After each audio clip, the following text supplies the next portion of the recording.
Subscribe करें और bell दबाएं ताकि कोई खबर रह न जाए।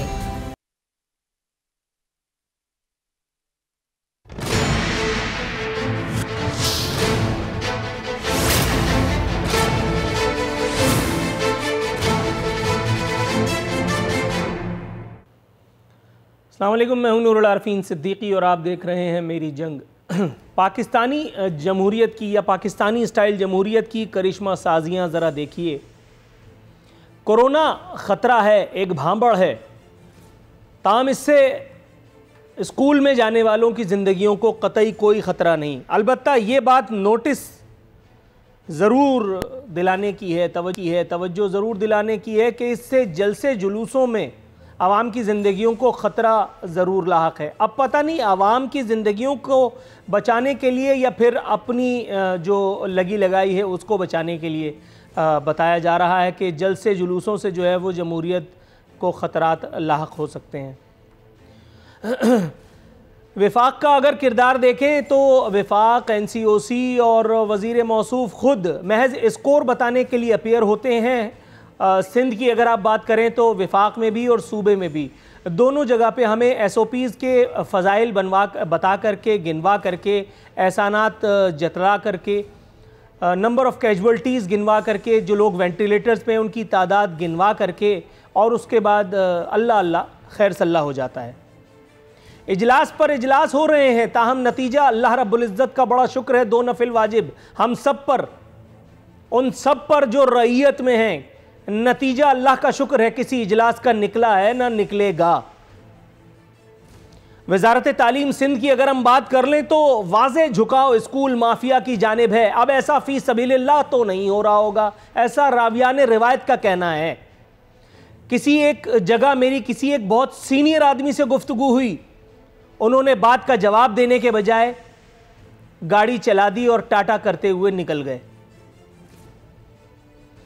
विफाक और सूबे में अगर हम बात करें तो अल्हम्दुलिल्लाह हज़ार नहीं लाखों इख्तलाफात हैं एक दूसरे की सियासत से, तर्ज सियासत से, ताहम दोनों जगह रावी स्कूल कॉलेज बंद ना करने पर मुत्तफ़िक़ ज़रूर पाया जाता है। गोया तमाम सदियों की पढ़ाई इसी एक साल में करवा करके और इस कौम को PhD बनाना है। उस कौम को जो सिर्फ अंगूठा लगाने के, वोट देने के और फिर वही हाथ अपने सर पे मार मार के 5 साल बैन करने के काम आती है।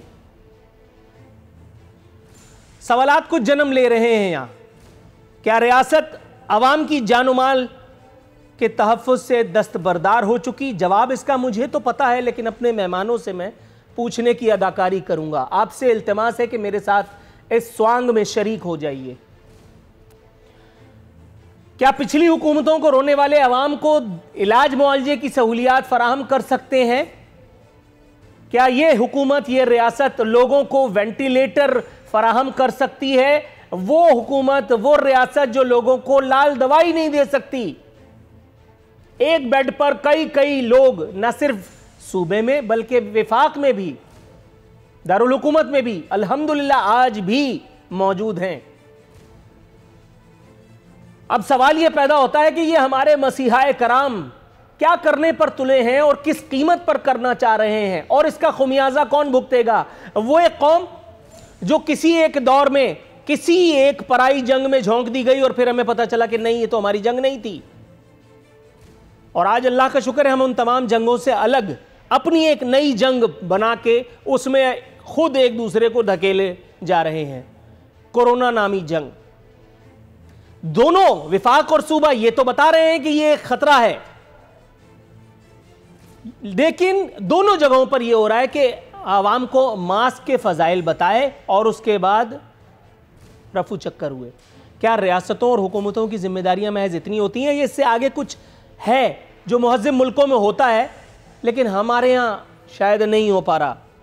दूसरा एक इंतहाई अहम सवाल, क्या खुदा न खास्ता इल्ला माज़ल्लाह तौबा इस्तग़फ़ार मेरे मुँह में खाक, क्या पाकिस्तानी सियासत में आज भी लाशों की ज़रूरत बाकी है? अब कोई ये कहने की कोशिश न करे कि पाकिस्तानी सियासत में लाशों की ज़रूरत कभी नहीं रही, वरना बहस बहुत तवालत इख्तियार कर लेगी।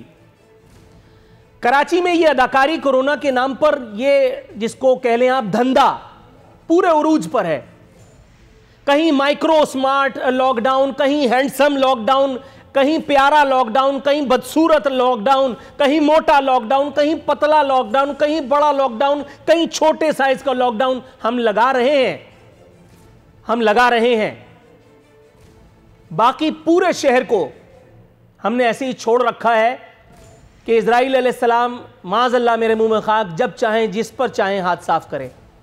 और उसके बाद फिर जाहिर है कि हम शहीद का दर्जा देकर के किसी एक जगह का एक तकरीब मुनक्किद करेंगे, उसमें अच्छी अच्छी बातें करेंगे और जान से जाने वालों की फैमिली को, गिनी चुनी फैमिलीज को बुला करके उनको एक चांदी का या एक सोने का पानी चढ़ा हुआ एक सिक्का देकर के तालियां बजवाएंगे, फोटो सेशन करेंगे और उसके बाद रावी चैन ही चैन लिखेगा अपने बुलंद महल्लात में या बुलंद मकाबिर में।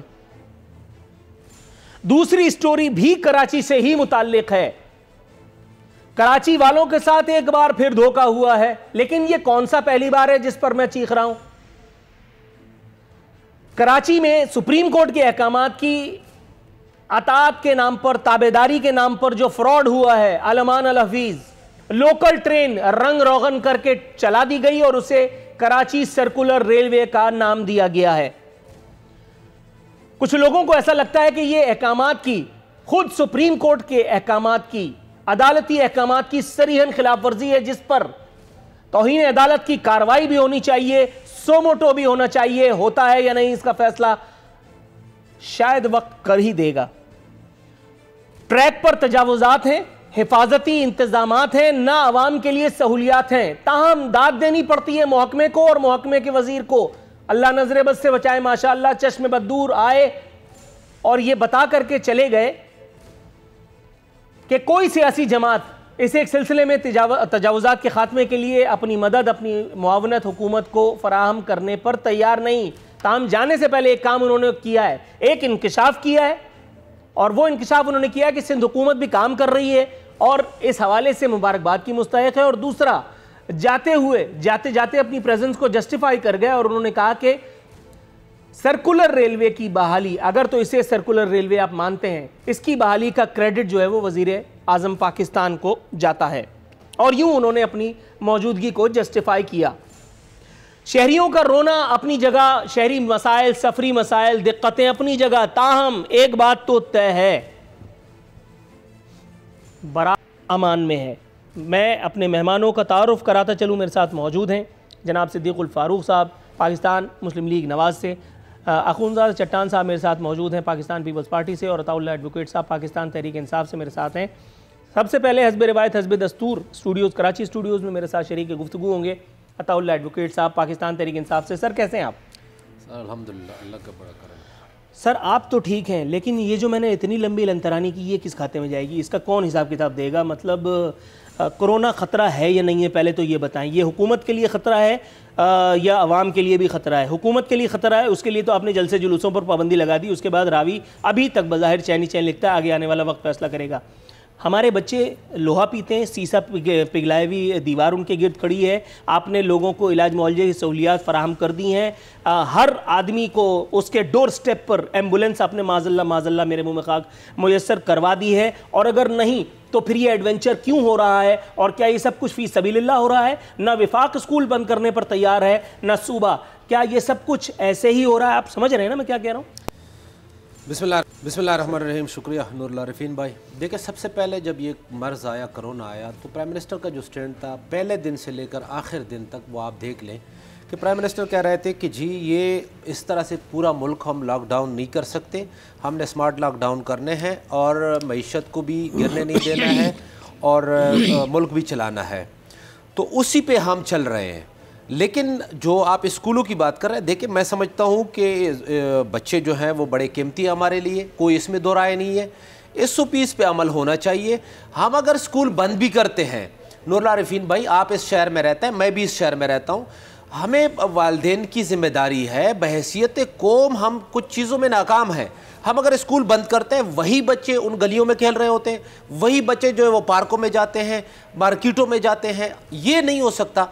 पीटीआई की हुकूमत ने ये कहा था कि हम मुकम्मल इसका मुतहम्मिल नहीं हो सकते कि हम मुकम्मल मुल्क लॉकडाउन करें। नहीं, हम कहते हैं मुकम्मल नहीं कर रहे। अच्छा, दूसरा हम कह रहे हैं कि जहाँ पे ज़रूरत है 120 तो सबसे पहले फॉलो होने चाहिए। जो SOPs है, मास्क पहने, दूरी इख्तियार करें। फ्रॉड इस कौम के साथ अगर कुछ हो रहा है तो वो ये हो रहा है कि स्कूल्स में, और ये मिनिस्टर्स कह रहे हैं, सिटिंग मिनिस्टर्स कह रहे हैं, जिनके पास, जिनको फैसला करना है, वो ऑलरेडी कन्विंस्ड हैं।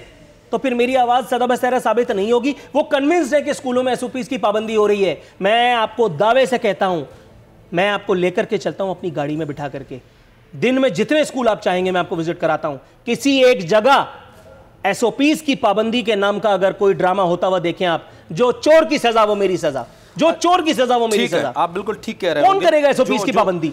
जो मैं जहां तक कि स्कूल से, मेरा खुद इस शोबे से वाबस्ता हूं, मैं देख रहा हूँ बहुत सारे स्कूलों में, मैं विज़िट भी ज़ाती तौर पर करता हूँ, फेडरेशन के लोगों से जुड़ा हुआ हूँ, हम कोशिश करते हैं पूरी तरह के स्कूलों में SOPs हो, और अगर नहीं है तो इसका मतलब ये नहीं है कि ये ठीक हो रहा है या नहीं होनी चाहिए, होनी चाहिए SOPs। अगर, मैं दोबारा कह रहा हूँ कि अगर हम बंद कर देते हैं, बच्चों को बिठा देते हैं, तो इससे जो है वो फ़र्क नहीं पड़ने वाला है। इसलिए कि बहसियत को मैंने कहा कि हम उन्हीं गली कूचों में और उन्हीं बाज़ारों में उसी तरह अपने बच्चों को छोड़ देते हैं, होना चाहिए। दूसरी बात, अपोजिशन के हवाले से ये जो आज इनका स्टैंड है ना कि कह रहा है कि जी नहीं होना चाहिए, जल्द से जुलूस भी होना चाहिए, बाकी चीज़ें भी होनी चाहिए, यही स्टैंड सिंध हुकूमत का था। आपने देखा था कि जी बंद कर दे, बंद कर दे, बंद कर दे। आज वो कह रहे हैं कि स्कूल भी नहीं बंद होने चाहिए, मार्केट भी बंद नहीं होनी चाहिए। मैं दोबारा कहूँगा कि शादी हॉल भी, बाकी भी लोग मजबूर हैं। हम उस, यानी हमारी गवर्नमेंट में ये ताकत नहीं है, इसमें कोई दो राय नहीं है कि हम हर घर में जो गरीब है, मजदूर है, उनको पहुँचा सकें। हम जो 8-8 अरब रुपए के पैकेज का ऐलान करते हैं, वो आपको पता है कि वो कहाँ जाता है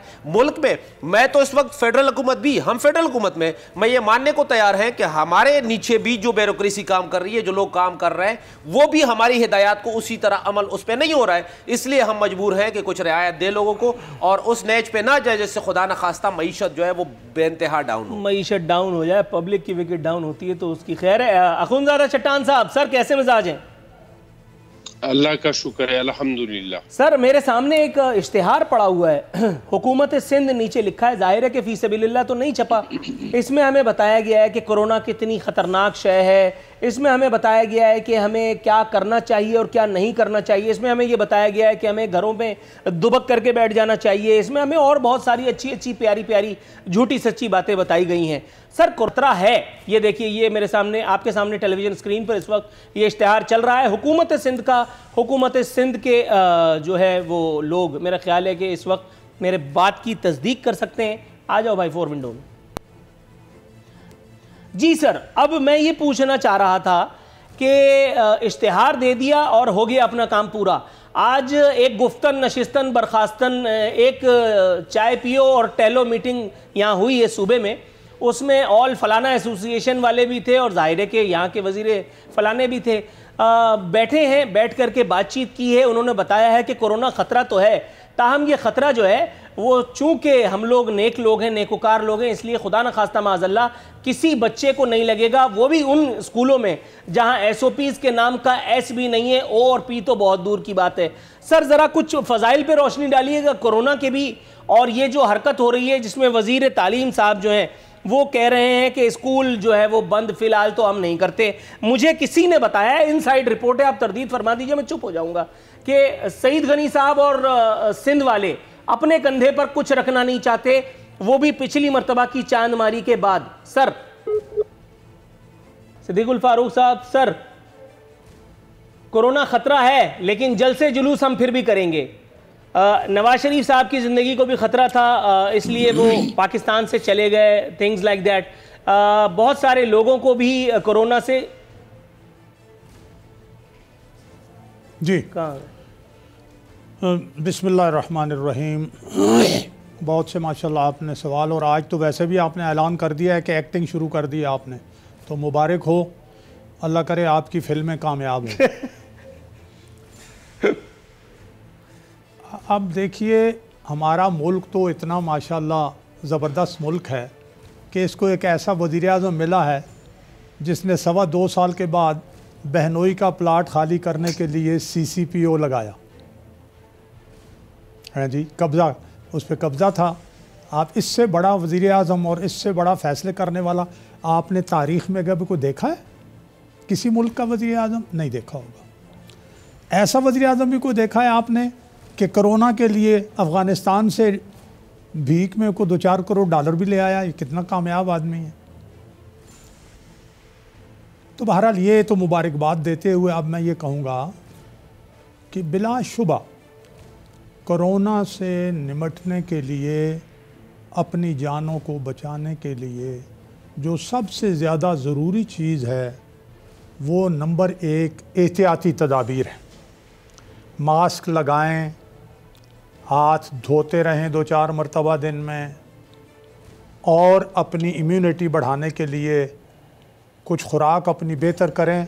लेकिन क्या करें, वो जो मुर्गी है वो 250 रुपये किलो हो गई है, जो पहले 100-125 थी। अब इसका कोई नुस्खा जो है वो पीटीआई हुकूमत दे दे।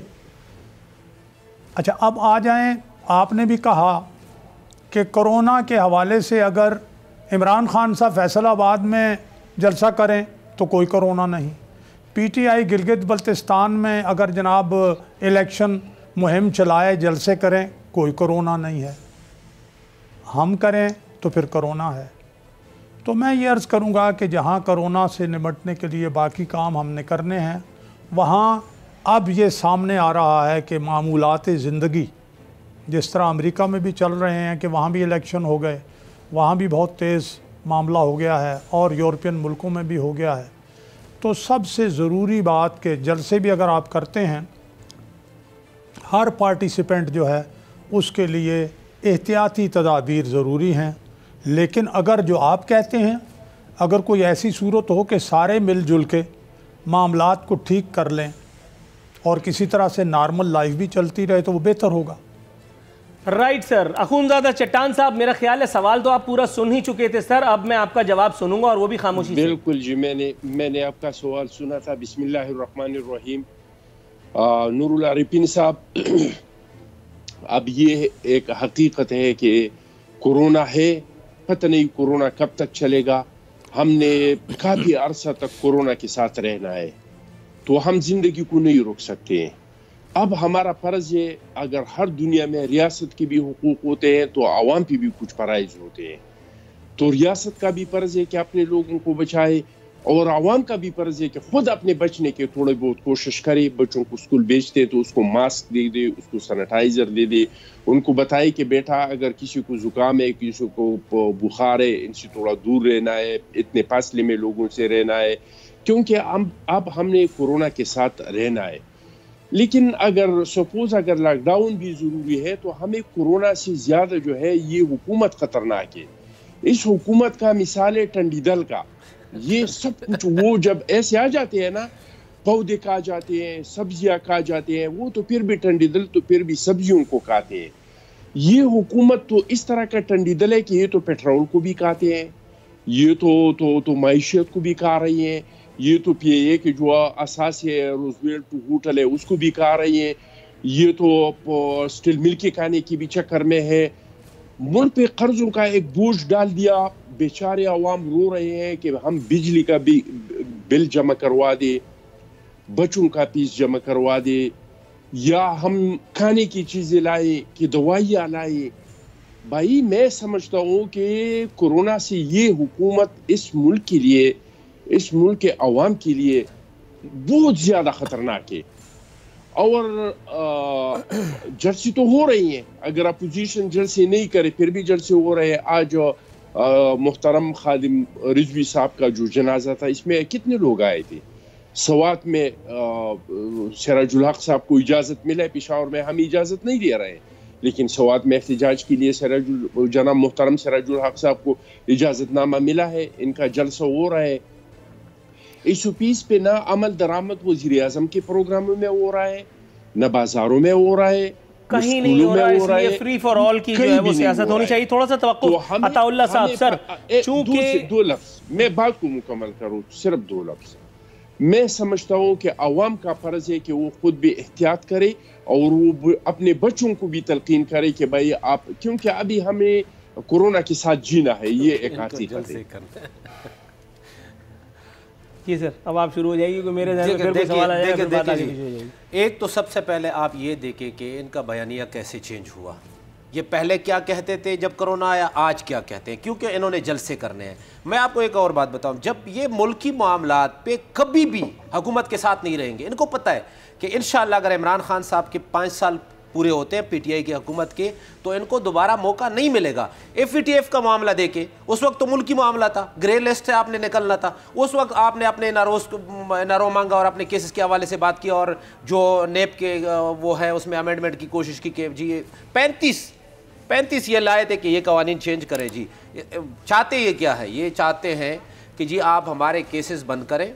एक तरफ इनका दावा है कि इमरान खान साहब इनको एनआरओ नहीं दे सकता, दूसरी तरफ ये कहते हैं कि मैं एक बात बताऊं, गठजोड़ है नेप का और नोट हाँ केस चला के भी आपने क्या कर लिया अब तक? आपस की बातें, मतलब ऐसे दिल पे छोड़ने के लिए सही है, ठीक है, अच्छा सवाल है, अच्छा सवाल है, अच्छा सवाल है। हम तो ये कहते हैं ना, देखिए अभी तो गद्दारी आज अदालतें, जब हम कहते हैं कि अदालतों में इस्लाहात होनी चाहिए, हम करने जा रहे हैं, हम कहते हैं नेब में इस्लाहात होने चाहिए। इदारे अगर आपके ठीक नहीं चलेंगे, या ये काम तो इदारों का है ना, हम तो ये कहते हैं कि हमने नहीं करना है, इदारों ने करना है। ये केसेस जितने बने थे, ये एक गालियाँ, ये सब कुछ ये एक दूसरे को दे रहे थे, ये केसेस भी बना दिए, हम तो उन्हीं को फॉलो कर रहे हैं। हमारे दौर में अगर केसेस बने जो 25 अरब रुपए का शहबाज शरीफ साहब का निकला है, आप अंदाजा करें कि कोई इनका चपड़ासी, कोई उनका क्लर्क, कोई उनका जाती मुलाजिम, बात आपकी ठीक है, सारी चीजें आ रही है सामने, लेकिन वो ऐसे ही, मतलब इखलाकन मैं पूछ रहा हूँ, जहांगीर तरीन साहब भी, आप मुस्कुरा रहे हैं, वापस आ चुके हैं, आ तो चुके, लेकिन वापस आ चुके हैं। ये किस तरह कहते थे, मतलब मेरा सवाल ही खत्म हो जाएगा। ये किस तरह कहते थे, किस तरह कहते थे कि उसको भगा दिया, वो वापस आ गए उनके, उसके बाद क्या हुआ? उसके बाद जनाब मन, हम ये कह रहे हैं कि जिस शख्स के खिलाफ नेब कार्रवाई करेगा, पीटीआई उसके साथ खड़ी नहीं होगी। जब वो क्लीन होके आएगा, तो अगर वो साफ सुथरा है, कोई इशू नहीं है। तो हम ये नहीं करते, हम ये नहीं करते इनकी तरह के लाहौर में अदालतों पे हमले करते हैं। आपने जो है सबके लबों में मुस्कान बिखेर दिया, अब इसीलिए मैं आपको बुलवाया करता हूँ। नाजरीन, इसी तरह हंसते हंसते एक वक्फे पे जाते हैं।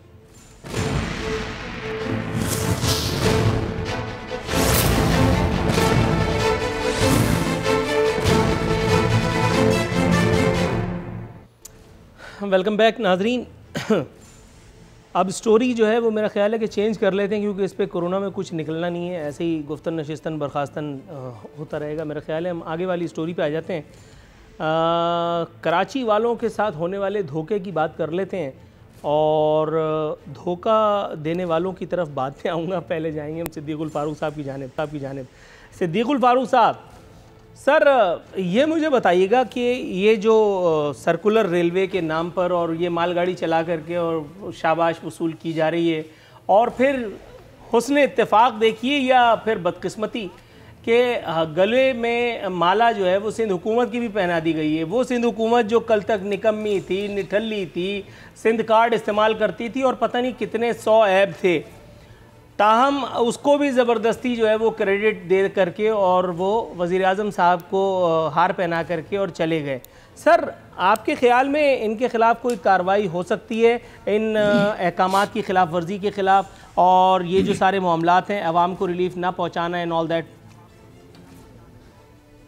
देखिए जी, आवाम को रिलीफ पहुँचाना हर हुकूमत का फ़र्ज़ है, बल्कि उसकी आइनी और कानूनी और जमहूरी ज़िम्मेदारी है, ड्यूटी है। लेकिन आपने जो रेलवे का हवाला दे दिया, अब आप और मैं दोनों मिलकर क्या कर सकते हैं कि जिस बंदे के बारे में ये ऐलान किया था कि इसे तो मैं अपना चपड़ासी भी ना रखूं, उसको वज़ीर रेलवे लगा दिया, तो फिर वो चपड़ासियों वाला काम ही करेगा ना जी। वो कैसे ठीक काम कर सकता है? ये मौसूफ वो हैं जिन्होंने गिलगित बल्तिस्तान में भाषा डैम में परवेज़ मुशर्रफ के दौर में एक सुरंग बना दी थी। इन्होंने प्रेस को कहा था, वहाँ तो एक सुरंग भी बन गई है। अभी ये जो काम इनकी ज़िम्मेदारी है वो कभी नहीं करते, रोज़ आ जाते हैं बयान देने के लिए। तो इसलिए ऐसी हुकूमत और उसके सेलेक्टर यानी इमरान खान साहब और इमरान खान साहब के सेलेक्टर्स सबको सलाम कह सकते हैं। भाई हम इस कौम पर इन सब का बड़ा एहसान है। अलबत्ता कौम का भी, ये अभी मेरे दोस्त हैं अताउल्लाह एडवोकेट साहब, वो कहते थे जी 2.5 साल तो हमने जो किया 5 साल पूरे करेंगे। अब आपने देख लिया 2.5 साल में इन्होंने क्या किया है। लोगों से रोटी छीन ली, लोगों से जनाब कमीज़ बनियान चली गई है। अब और 2.5 साल रहे तो 70 शायद छुपा लें, बाकी तो कुछ नहीं रहेगा। इस मुल्क का क्या हाल कर देंगे ये। अब देख लीजिएगा कहाँ सहूलत दिया उन्होंने। एक ज़रा मैं 2-3 चीज़ें, कुछ तो चट्टान साहब ने बता दी। आप देखें अद्वियात जो बहुत ज़रूरी हैं, इंडिया से लाइफ सेविंग ड्रग्स की जगह क्या मंगवाया? वो मंगवा ली जनाब ताकत की दवाएं। जितने सरकारी अस्पताल हैं, यानी विटामिन्स, जितने सरकारी अस्पताल हैं उनमें आप एक्सरे देखें, सिटी स्कैन देखें, दीगर मामलात देखें, 4 गुना उनकी कीमतें कर दी हैं। अद्वियात की कीमतें 4 गुना कर दी हैं। आप कोई क्या करेगा, कहाँ से ख़रीदेगा? गंदम और उसका जो चीनी का स्कैंडल था उसके सारे माफिया सामने बिठा के नारा लगाते हैं इमरान खान साहब कि जनाब आप देखें माफिया के सीने पे मैं चढ़ूंगा, नहीं छोड़ूंगा। अब कहाँ गए वो सारे माफिया? तो आपके दाएं बाएं हैं। सर बिल्कुल तो इस पे आते हैं, अभी थोड़ा सा तवक्कुफ की इस्तदा है। मैं उनको चट्टान साहब को भी शरीक गुफ्तगू करना चाहूँगा। चट्टान आप साहब कहते हैं तो हम तवक्कुफ कर लेते हैं। चट्टान साहब सर, कैसा लग रहा है ये इनकाउंटर का हार अपने गले में पहनना, जबकि ना आप राव अनवार हैं और ना ही इनकाउंटर आपने किया है? तो मतलब क्या कहेंगे, ज़बरदस्ती का पुलिस मुकाबला आपके गले में डाल करके और ढोल बजाया जा रहा है? हाँ देखिए जी, इसमें सिंध गवर्नमेंट का ज़रूर ये किरदार तो है कि जहाँ पे तजावीज़ात थे वहाँ पे बग़ैर किसी खून खराबे के, बग़ैर किसी ऐसे तरीके से वहाँ से तजावीज़ात हटा दिए कि न लोगों को तकलीफ हो, उसको भी उसका मुतबादिल मिले और रेलवे का जो ज़मीन है वो भी खाली हो। लेकिन अजीब किस्म का इफ्तिताह हुआ है, क्योंकि जहाँ तक ये रेल जाता है वहाँ पे इसका यू टर्न भी नहीं है। तो वहाँ ये 2 इंजन साथ लेके जाते हैं, एक इंजन उसको इधर से उसको धकेल के ले जाते हैं और दूसरा उसको वापस लेके आते हैं।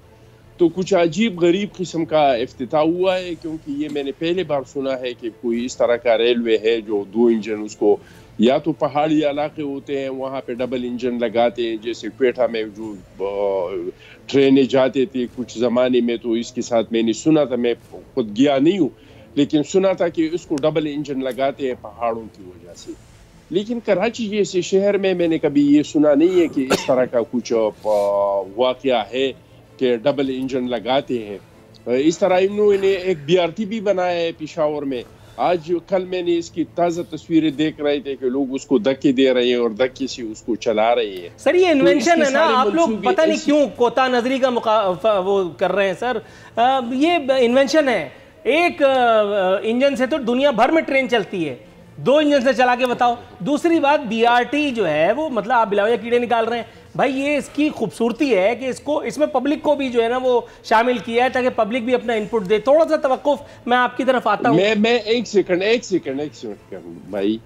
अताउल्लाह साहब ने कहा कि हम 5 साल तक रहेंगे। भाई अगर आप 5 साल तक रह गए ना तो सिर्फ हमारी जो है वो हड्डियां रह जाएंगी, जो खून है वो भी आप लोग पी जाएंगे, जो हमारे गोश्त है और वो जो हमारा चमड़ा है वो भी आप टंडी दल बिल्कुल ठीक कह रहे हैं चट्टान साहब। अपोजिशन के साथ यही होना है। चमड़े तो वैसे भी शौकत खानम के लिए लेते हैं। तो फिर हम में कुछ नहीं रहेगा, फिर आप लोग जाने और आप लोग जो आपने चट्टान साहब किया है उसी का सिला मिल रहा है। अताउल्लाह साहब, सर ये आपको शायद याद हो या ना हो, अगर आप कहें तो मैं 2 मिनट में भी निकलवा लूँगा वो सारी तकरीरें और वो सारे प्रेस स्टेटमेंट्स, वो सारे भाषण जिसमें वो साद रफ़ीक का इस्तीफ़ा मांगा जाता था। कहीं कोई छोटा सा हादसा होता था, हादसा होता है, किसी को छोटा या बड़ा नहीं कहा जा सकता, बहरहाल मेरी गलती है। कोई भी हादसा होता था, कोई भी वाक़या होता था, डायरेक्ट वज़ीर रेलवे का इस्तीफ़ा मांगा करते थे और फिर उसके बाद वज़ीर आज़म पाकिस्तान का उस वक्त के। सर जितने रिकॉर्ड हादसात इस वज़ीर रेलवे के होते हुए हैं, अभी तक इस्तीफ़ा नहीं मांगा, अभी तक एक्सप्लेनेशन नहीं मांगी। इस्तीफ़ा तो दूर की बात है। दूसरा, ये जो कराची वालों के साथ जो आंखों में फिर जो है वो सुरमा हुआ है, इसके ऊपर क्या कहेंगे सर? कुछ तो होना चाहिए, लेकिन नहीं होगा, आपको भी पता है।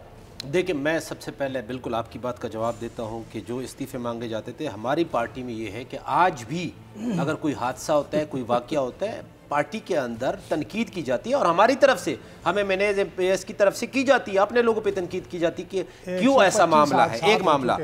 दूसरा ये है कि हमने ये जो सर्कुलर ट्रेन चलाया है, जो भी है चलाया तो है, अभी औरंगी तक चलेगा। BRT के चट्टान साहब ने बात की, नहीं इतनी आसानी से नहीं, मैं आगे इस पे दोबारा आ रहा हूँ। अच्छा, BRT की बात की ना, अब BRT हमने पेशावर को कुछ दिया। मुझे ये बताएं कि हमने BRT तो दिया ना, धक्के लोग लगा रहे हैं, चल तो रहा है। आपने कराची को क्या दिया? मुझे सिर्फ इतना बताएं, आपने कराची को क्या दिया? आप कराची से सिर्फ और सिर्फ दुश्मनी निभा रहे हैं, इसलिए कि कराची वाले आपको वोट नहीं देते। आप ट्रांसपोर्ट का सिस्टम, आप कराची में रहते हैं, देखे क्या हालत है। कभी हम चिंची रक्षों में बैठे होते हैं, कभी मस्जिदों में बैठे होते हैं, कोई ये नहीं दे रहे, ये देंगे भी नहीं, ये देंगे भी नहीं। मैं आपको एक और, सिंध की हुकूमत, कराची में पीपल्स पार्टी की हुकूमत है किधर? मुझे तो नजर नहीं आ रही है, और मैं आपको साबित करके देता हूं। एक सुप्रीम कोर्ट ने यह भी ऑर्डर दिया था ना कि टैंकर नहीं होने चाहिए, पानी दे लोगों को, तो वही टैंकर, वही पानी मंशियात की हालत देके, सड़कों की हालत देके, वो किधर है भाई? ये नहीं होता। आप 18वीं तरमीम के बाद इस सूबे के मालिक है, आपने क्या दिया है? आपने एजुकेशन में कोई आप रिफॉर्म्स लाए हैं? उन्होंने नहीं दिया। ट्रांसपोर्ट में लाए हैं? नहीं दिया। वो उसको डिफेंड, अभी मैं आपके सामने पूछूंगा, वो डिफेंड नहीं करेंगे। इन्होंने कहा कि कब्जे हमने बड़े आराम से खाली करवाए। भाई आप खुद कब्जे करवाते हैं। सवाल मेरा ये नहीं था, खुद छुड़ाते हैं, खुद कब्जे करवाते हैं, खुद छुड़ाते हैं। सवाल मेरा ये नहीं था, सवाल मेरा ये था कि ये जो हरकत हुई है इस पर कोई कार्रवाई होगी इनके खिलाफ या नहीं? मैं ये नहीं, देखिए ये जो एक यहाँ से सिटी स्टेशन से लेकर पिपरी तक चलाया है, उसके दूसरे मरहले में औरंगी तक चलाएंगे, तो यही सर्कुलर रेलवे ट्रेन है। इसके अलावा क्या है आगे? जो एक तो ट्रैक खराब है, दूसरा ये है कि ये तजावुजात खत्म करके देंगे तो हम आगे काम करेंगे ना, ये तो इनके तो ऊपर है। अब दूसरा मैं एक और बात भी बताऊं, सिर्फ ये सर्कुलर ट्रेन नहीं है कि 4 का मंसूबा रुका हुआ है, ऐसे पूछे कि क्यों रुका हुआ है, आप उसमें क्यों, क्या किरदार आपका है? मैं कहना ये चाह रहा हूं कि देखिए, अगर पेशावर को दे रहे हैं, क्यों केपी गवर्नमेंट दे रहे, पीटीआई को गवर्नमेंट दे रहे हैं, लाहौर में बना रहे हैं तो पीटीआई की गवर्नमेंट बनाएगी। आप क्या दे रहे हैं कराची को? आप ये बताएं।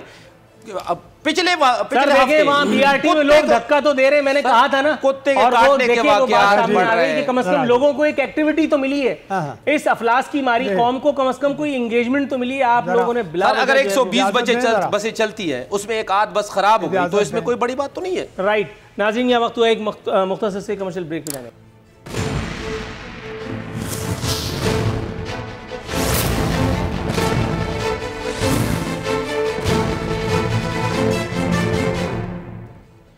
वेलकम बैक नाज़रीन, इख्तितामी लम्हात शो के जो है वो आन पहुँचे हैं।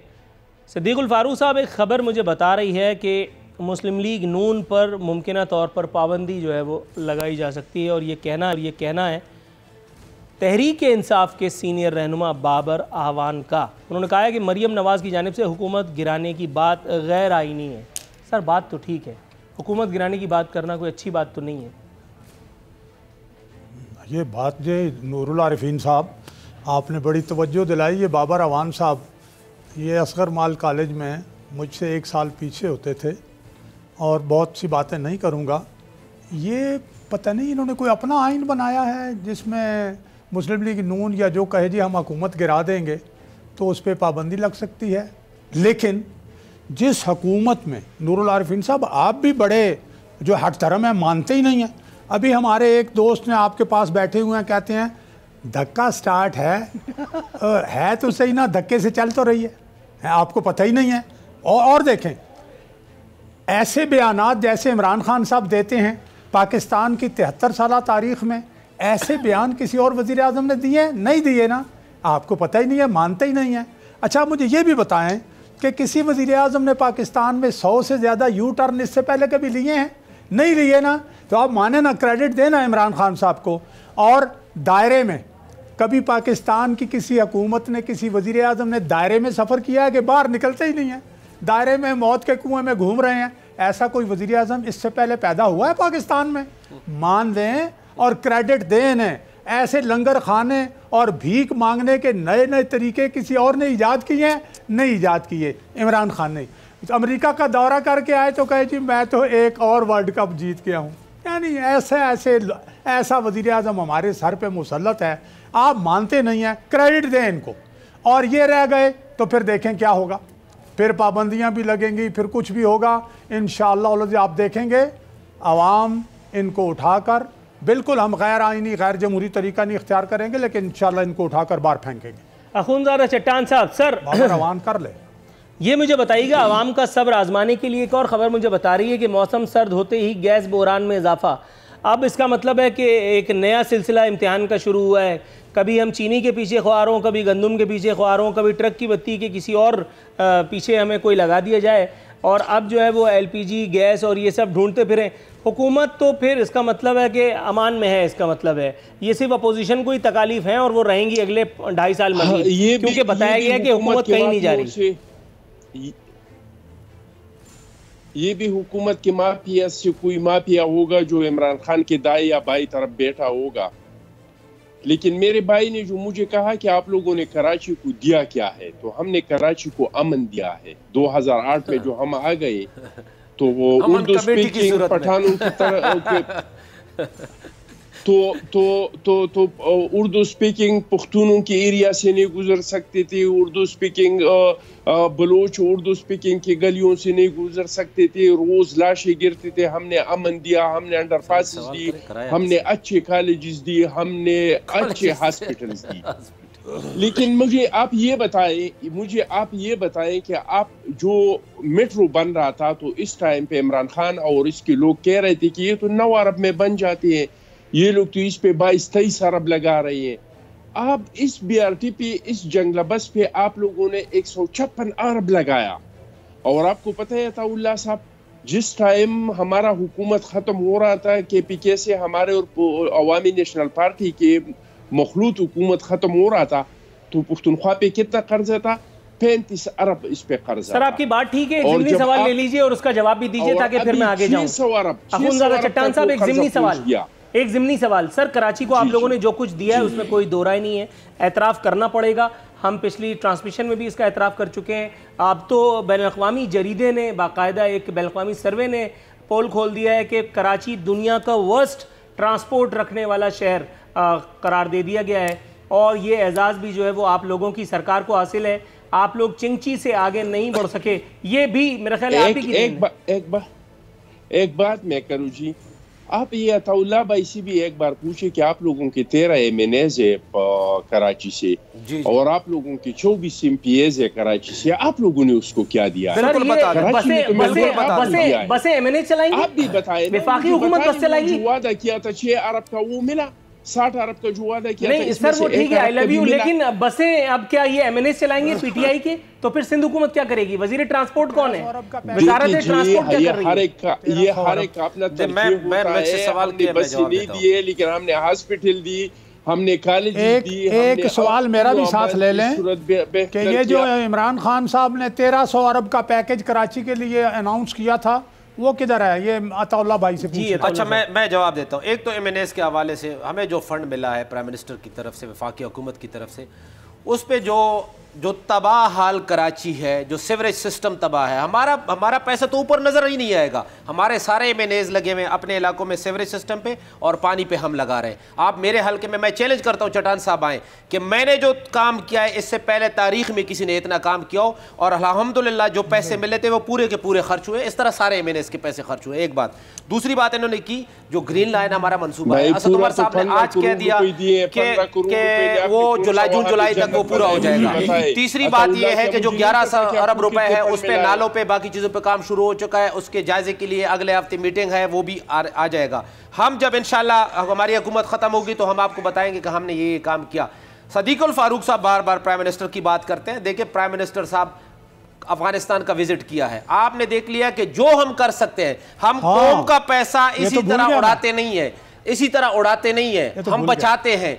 आपकी तरह हम खानों पे खर्च नहीं करते, आपकी तरह हम हेलीकॉप्टर में खाने नहीं लेके जाते, आपकी तरह हम अपनी आर्मी को बुरा भला कहना और अपने आर्मी चीफ को और DGI साइंस को इस तरह बुरा भला कहना ये नहीं करते। और दूसरी बात डिमांड किससे करते हैं? एक तरफ से आर्मी को गालियां देना, दूसरी तरफ उसी आर्मी से डिमांड। जब इमरान खान ने अंपायर का कहा था तो इन्होंने किस तरफ इशारा किया? आज बरमला कह रही है इनकी लीडर कि जी हुकूमत को रुखसत करे तो हम आपके साथ बात कर सकते हैं, हुकूमत को रुखसत करे तो हम आपके साथ बात करेंगे। तो ये इनका बयानिया है। हमारा प्राइम मिनिस्टर कम अज कम ये नहीं है कि कौम का पैसा फजूल खर्ची में नहीं उड़ा रहा है, बचाने की कोशिश कर रहा है। और आपकी जो तकलीफ है सर वो मुझे समझ आ रही है। मुझे पता है कि जब इंशाल्लाह हमारी गवर्नमेंट के टाइम पूरा होगा तो दोबारा से आपको मौका नहीं मिलेगा। सर सदीकुल साहब इनसे ये पूछें कि कितने पैसे बचाए हैं आपने? कर्जा 3 गुना हो गया है। जो चंद भैंसें बेची थी उनसे आप ये भी देखें कि आपका कर्जा कितना अदा किया है अभी हमने अभी कितना कर्जा वजीरों अदा के किया लिए, है? अभी वजीरों हमने के कितना लिए कर्जा अदा किया लैंड है? क्रूजर्स बुलेट प्रूफ आपने ली हैं, अभी अभी खरीदी हैं। झूठी खबर है। नहीं कोई सर, नहीं है। अच्छा नहीं, पैदल अच्छा। आए, ये अताउल्लाह साहब भी पैदल आए मेरे पास, क्या बात कर रहे हैं आप? सर जो गाड़ियां इनके पास हैं, छोटी गाड़ियां हैं सारे मिनिस्टर के पास, वो है, बाकी कोई ऐसी चीज नहीं है। सर देखें अताउल्लाह साहब, इस पे बात बहुत आगे निकल जाएगी। इसमें तो बाकायदा में मजे की बात ये कि इस पे मैं चुप भी नहीं हो सकता, क्योंकि इस पे मैं बाकायदा प्रोग्राम कर चुका नहीं बोलता। मैं अपने ज़मीर के मुताबिक बात करता हूँ। मैंने कभी नहीं सुना कि मेरे वज़ीर आज़म ने झूठ बोला। हमेशा सच बोलते हैं। हाँ, अलबत्ता ये कि वो सच सर आपको बुरा लगता है, वो सच आपको बुरा लगता है, वो अलग बात है। अच्छा सर, एक चट्टान साहब ने जो बात कही थी ना, जा रहे हैं, मुझे एक सवाल का जवाब रहेगा, हड्डियां रह जाएंगी, वो ठीक कह रहे हैं इसलिए कि आपकी करतूत ऐसे है कि आपकी सिर्फ हड्डियां ही रह जाएंगी। आपने इरशाद फरमाया कि वज़ीर आज़म साहब ने कभी दरोगोई से खुदा न खास्ता काम नहीं लिया, आपने कहा कि वो सच बोलते हैं। नहीं, कभी नहीं। सिर्फ एक मैं वाक़े की जानिब इशारा कर रहा हूँ।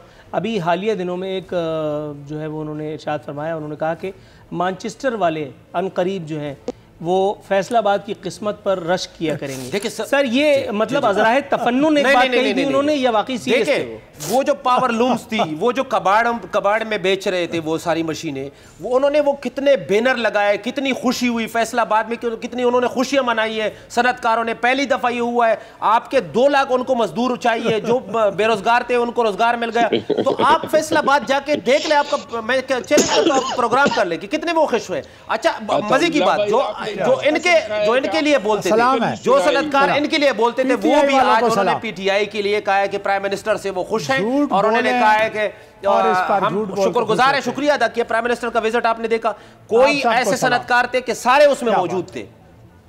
सर देखा आप लोगों को कितनी मालूमात बहम पहुंचाई मैंने मुख्तसर से प्रोग्राम में, इसीलिए मैं कहता हूं आते रहा कीजिए। सिद्दीकुल फारूक साहब, अखुंज़ादा चट्टान साहब, अताउल्लाह एडवोकेट साहब, सर आप तो ख़ास तौर से हैं, क्योंकि माशाल्लाह जो बातें मुझे आप बताते हैं वो इस तरह से कोई बता नहीं सकता। और इतनी मालूमात लेकर के बस मैं ये सोच रहा हूँ कि ये इतनी मालूमात मैं निकालूंगा कहाँ, क्योंकि प्रोग्राम है मेरा 2 दिन, और ये मालूमात का ख़जाना कहीं अंदर ही फट ना जाए और कोई मामलात ना हो जाए। बहरहाल अल्लाह ताला से जो है वो उम्मीद है परवरदिगार आलम सब बेहतर करेगा। ये अलग बात कि बंदा ही जो है वो गलत करने पर तुला है। नाज़रीन, कल इंशाअल्लाह ताला बशर्ते ज़िंदगी हाजिर खिदमत होते हैं। फ़ी अमानिल्लाह।